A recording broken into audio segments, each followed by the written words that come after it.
Alright, in this video I'm going to be showing you how to reset the oil maintenance light. So you're probably getting this oil maintenance light. Let me show you guys.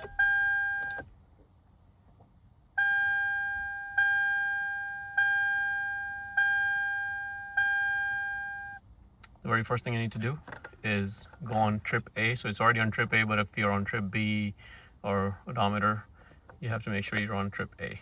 And you see this oil maintenance light is on.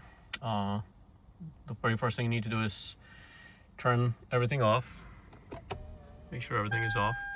You hold on to this button, and while you're holding this with your thumb, you can turn this on one time and make sure your foot is not on the brake.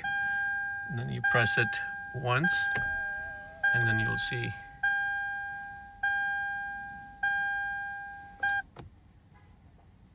maintenance required reset mode. And you see this dot went away, and that's it.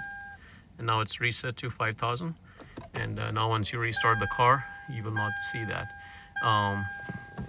Let's go ahead and start it. Now it will check, and it says complete. And it will come back on after 5,000 miles. So that's how you reset the engine oil reset light.